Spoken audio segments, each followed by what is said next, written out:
కాదు, మిమ్మల్ని చూసి జనం నవ్వుతారు. రైట్. శ్రీనివాసరావు గారు, జగన్మోహన్ రెడ్డి అండ్ కో ఈ మాఫియాలు ఏవైతే తయారైనాయో గడిచిన 5 ఏళ్లలో, నో డౌట్ 5 ఏళ్లలో అన్ని ఈ మాఫియాలు స్కాములు ఇవే కదా.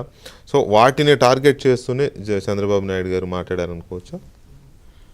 ఇప్పుడు జగన్మోహన్ రెడ్డి గారి అవినీతి గురించి ప్రజలు స్పష్టంగా అర్థమైంది కాబట్టే 2014లో అంతకు ముందు జరిగిన ప్రతి ఉప ఎన్నికల్లో వైసీపీ గెలిచినప్పటికీ 2014లో రాష్ట్ర భవిష్యత్తు విషయం వచ్చేసరికి ప్రజలు చంద్రబాబు నాయుడు గారు కోటేశారు. 2019కి వచ్చేసరికి జగన్మోహన్ రెడ్డి గారు ఏం చేశారు? ఒక ఛాన్స్ అని అడిగారు. అదే సమయంలో ఈ 2014, 2019 మధ్యకాలంలో చంద్రబాబు నాయుడు గారు అమరావతి గురించి, పోలవరం గురించి, అభివృద్ధి గురించి పూర్తి దృష్టి పెట్టి రాజకీయంగా కొంత అప్రమత్తంగా లేకపోవటం వల్ల జగన్మోహన్ రెడ్డి గారు రాజకీయంగా గెలిచారు. మళ్ళీ 5 ఏళ్లలో 2024 వచ్చేసరికి ఏం చేశారు అంటే 3 ఎన్నికల్లో 2 సార్లు ప్రజలు జగన్మోహన్ రెడ్డి గారిని తిరస్కరించారు. దీనికి పైపైన ఎన్ని చెప్పుకున్నా కూడా లోపల ప్రతి వ్యక్తికి తెలిసిన విషయం ఏంటంటే రాజశేఖర రెడ్డి గారి అధికారాన్ని అడ్డం పెట్టుకొని జగన్మోహన్ రెడ్డి గారు అడ్డదిడ్డంగా సంపాదించారు. ప్రజా జీవితంలో అది తప్పు అన్న విషయం సాధారణ వ్యక్తి కూడా అర్థమైంది.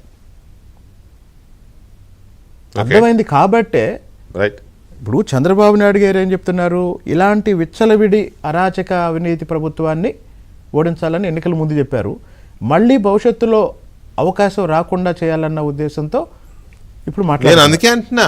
కాబట్టి ఈ మాఫియాని అయితే జగన్మోహన్ రెడ్డి గారికి ఉన్న బలం ఏంటంటే మొదట్లో ఆయన మీద ప్రజల్లో విపరీతమైన సానుభూతి ఉంది. కాంగ్రెస్ పార్టీ ఆయన్ని డీల్ చేసిన విధానం వల్ల, ఆ తర్వాత తండ్రి చనిపోయిన విధానం వల్ల ఆయన మీద సానుభూతి ఉంది. ఆ సానుభూతి ఒకసారి అధికారంలోకి రావడానికి ఉపయోగపడింది. అది కూడా ఆయన అడిగింది కూడా ఒక ఛాన్స్. దాని ఏం చేశాడు?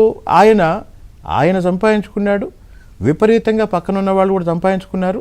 ఇప్పుడు కూడా మీరు రోజు పేపర్లో ఆంధ్రజ్యోతిలో రాస్తున్నారు కదా, ఎవరెవరు ఎంత అటవీ భూమి ఆక్రమించి ఎస్టేట్లు కట్టారో. కాబట్టి ఇంకోటి, ఇప్పుడు గఫూర్ గారు వీళ్ళందరికీ తెలిసిన విషయమే, లేదా విక్రమ్ గారికి బాగా తెలిసిన విషయం తెలుసా? చంద్రబాబు నాయుడు గారు చుట్టూ ఉన్న వాళ్ళే చంద్రబాబు నాయుడు గారిని ఏమని విమర్శిస్తారు తెలుసా? ఆయన తినడు, ఎవరిని తినేడు అని విమర్శిస్తారు కదండి. రాజశేఖర రెడ్డి గారి మీద అలాంటి విమర్శ ఉందా? జగన్మోహన్ రెడ్డి గారి మీద అలాంటి విమర్శ ఉందా? లేదు. కాబట్టి ఉన్న వ్యవస్థలోనే వీలైనంత మెరుగైన పరిపాలన అందిస్తూ పేదరికాన్ని, వెనుకబడతనాన్ని నిర్మూలించే లక్ష్యంతో వాస్తవానికి చంద్రబాబు నాయుడు గారు నాకు మహానాడులో 2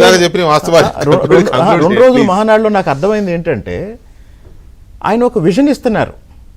ఆ విజను చాలా తక్కువ మందికి అర్థమవుతుంది. ఆ అర్థమైతే రాష్ట్రం పాయింట్ కూడా దయచేసి ఆయన ఒక సంకల్పం తీసుకున్నాడు, ఒక సంకల్పాన్ని అందరికి ఇస్తున్నాడు. ఇప్పుడు ఆయన ఒక మాట గురించి మాట్లాడుతున్నారు. ఒక మాట సరే, P4 గురించి చెప్పి అది వాళ్ళకి అర్థం కావట్లేదు, మీకే అర్థం కావట్లేదు. కానీ నాకు అర్థమైంది, మీకు అర్థమైంది, మీరు చదువుకున్న ఇది కాబట్టి. అంటే